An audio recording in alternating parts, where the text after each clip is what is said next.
تو قرآن کریم بھی اسی کو سپورٹ کرتا ہے، فرماتا ہے کہ نہ تو اس کو صلیب پر مار سکے، نہ قتل کے جیسے مار سکے، اور بلکہ وہ ان چیزوں کے مشابہ بنا دیا گیا۔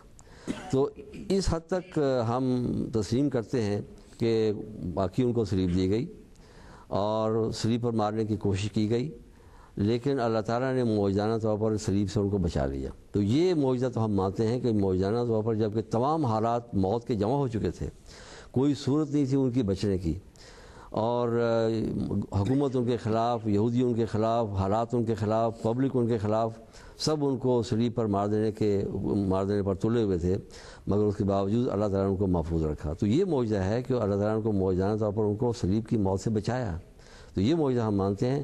باقی اگر وہ ثابت کرتے ہیں کہ واقعی عیسیٰ علیہ السلام کو معجزانہ طور پر آسمان پر اٹھایا گیا، تو اناجیل سے اول تو ثبوت ملنا چاہیے۔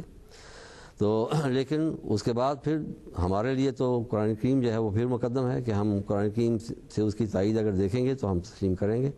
اگر قرآن کریم اناجیل کے بیان کی تائید نہیں کرے گا تو ہم معذور ہیں اس کو تسلیم کرنے سے۔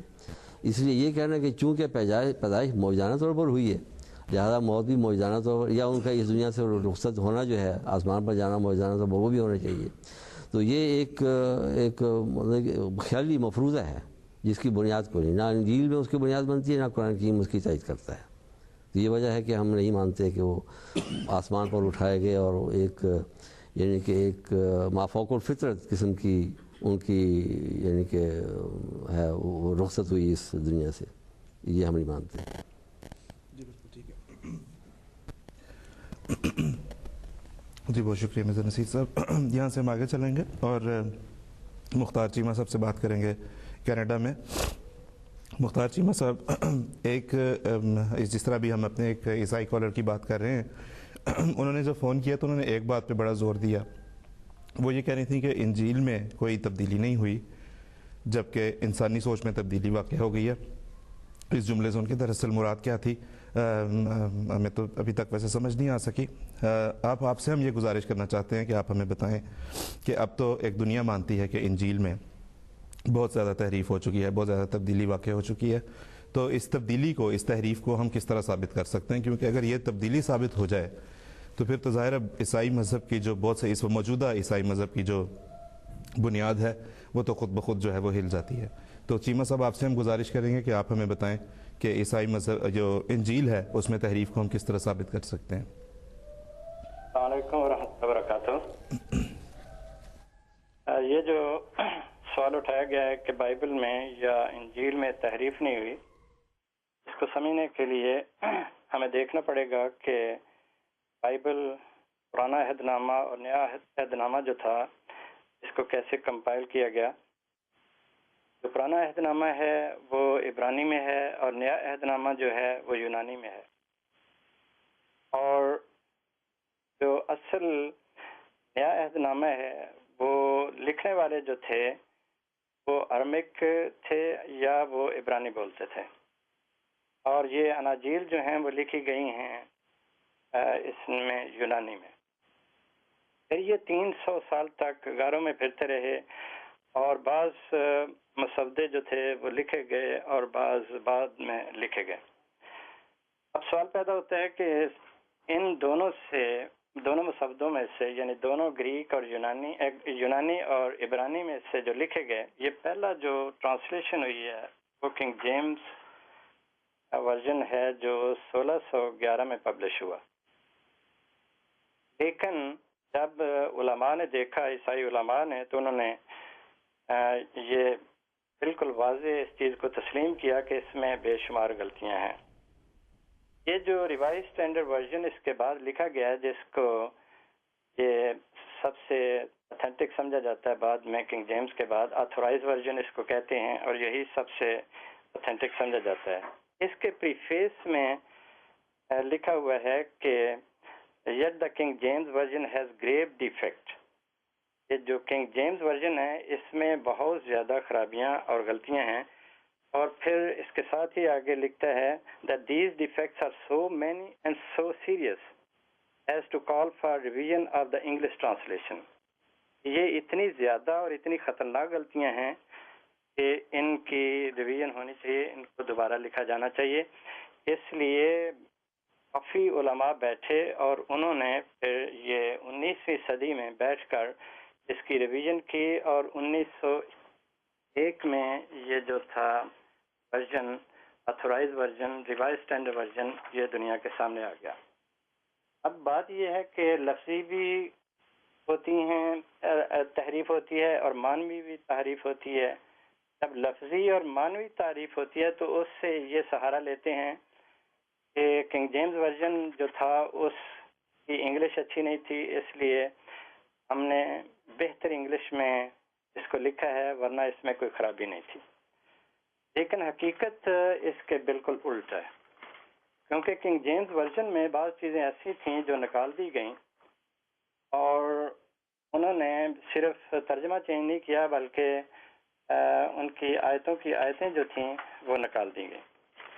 مثلا میں آپ کے سامنے رکھتا ہوں کہ کنگ جیمز ورژن کو اگر دیکھیں تو متی کی انجیل جو ہے اس کو باب نمبر 17 اور آیت نمبر 18 سے پڑھنا شروع کریں تو اس میں عیسیٰ علیہ السلام کے ساتھ حواری پوچھتے ہیں کہ آپ میں تو یہ قوت ہے اور آپ یہ اعجاز دکھاتے ہیں کہ لوگوں میں سے بدروحیں نکالتے ہیں اور دوسرے معجزات دکھاتے ہیں۔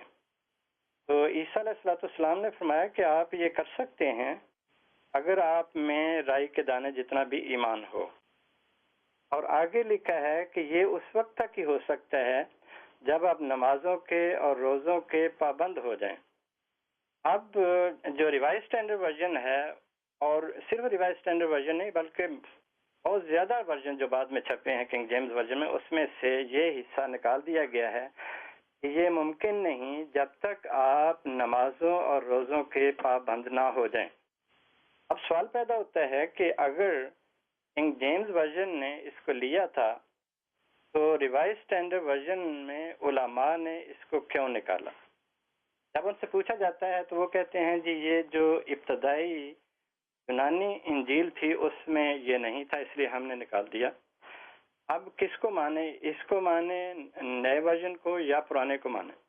اور صرف یہ بات نہیں ہے بلکہ بڑی حیرانی کی بات ہے کہ جہاں جہاں بھی گاسپلز میں مسیح کے آسمان پر اٹھائے جانے کا ذکر آتا ہے وہ ساری آیات جو ہیں اب نئے ورژنز میں انہوں نے کہا ہے کہ یہ حقیقت میں پرانے ورژن جو تھے ان میں نہیں ہیں۔ مثلا لوک چیپٹر 24 ورس نمبر 51 میں جہاں لکھا ہے کہ اس کو آسمان کی طرف اٹھا لیا گیا، carried up to the heaven، اس حصہ کو علماء نے مانا ہے، ریوائز اسٹینڈرڈ ورژن نے لکھا ہے کہ یہ اس میں موجود نہیں تھا جو اصلی یونانی مسودہ ہے، carried up to the heaven، کہ اس کو آسمان کی طرف اٹھا لیا گیا۔ اسی طرح ہم دیکھتے ہیں کہ مرکز کی جو انجیل ہے اس کا 16 باب جو ہے وہ کنگ جیمز ورژن میں 20 آیات کا ہے، لیکن ریوائز اسٹینڈرڈ ورژن اور دوسرے جو ورژنز ہیں ان میں سے آیت نمبر 9 سے لے کر آیت نمبر 20 جو ہیں وہ نکال دی گئی ہیں، اور یہ ہے مرکز کی انجیل 16 باب آیت نمبر 9 سے 20 تک، اور اسی میں عیسیٰ علیہ السلام کے متعلق پایا جاتا ہے۔ اس کی 19ویں اور 20ویں آیت میں عیسیٰ علیہ السلام کے آسمان کی طرف اٹھائے جانے کا ذکر ہے، تو ریوائز اسٹینڈرڈ ورژن میں اس کو بھی نکال دیا گیا۔ اب سوال پیدا ہوتا ہے کہ اس کو کیوں نکالا گیا؟ یہ حقیقت ہے، اور میں کہتا ہوں کہ عیسائی علماء نے اس حقیقت کو مانا کہ یہ بات درست نہیں ہے، ایسا نہیں ہو سکتا، اور پھر انہوں نے قبول کیا کہ یہ جو یونانی مسودے تھے ان میں نہیں تھا، اس لیے ہم نکال رہے ہیں۔ اور صرف یہ بات نہیں ہے، متی کی انجیل باب نمبر 18 اور آیت نمبر 11 نکال دی گئی ہے۔ اسی طرح جان چیپٹر 8 جو ہے، حیرانی کی بات ہے کہ کنگ جیمز نے آیت نمبر 1 سے شروع کیا ہے، اور جو ریوائز اسٹینڈرڈ ورژن ہے وہ کہتا ہے کہ جو جان کی گاسپل ہے اس کا باب 8 اور اس کی آیت نمبر 1 سے لے کر 11 آیتیں جو ہیں وہ یونانی جو ہے انجیل اس میں موجود ہی نہیں ہے، لہذا جو ہے ریوائز اسٹینڈرڈ ورژن نے اس کو کہا ہے کہ یہ حقیقت میں ایڈ کی گئی ہیں اور یہ نہیں ہونی. اسی طرح ایکس چیپٹر 24 میں سے آیت نمبر 7 نکال دی گئی، اور پھر ایکس چیپٹر ایکس جو رسولوں کے اعمال ہیں اس کا باب نمبر 28 اور آیت نمبر 30 نکال دی گئی. رومنز جو پال کا رومیو کے نام خط ہے اس کا باب نمبر 16 اور آیت نمبر 24 نکال دی گئی. اور اس طرح نئے عہد نامہ میں سے تقریباً 35 آیتیں ہیں جن کو نکال دیا گیا ہے. اب اس کو کیا کہا جائے؟ کیا یہ تحریف نہیں ہے؟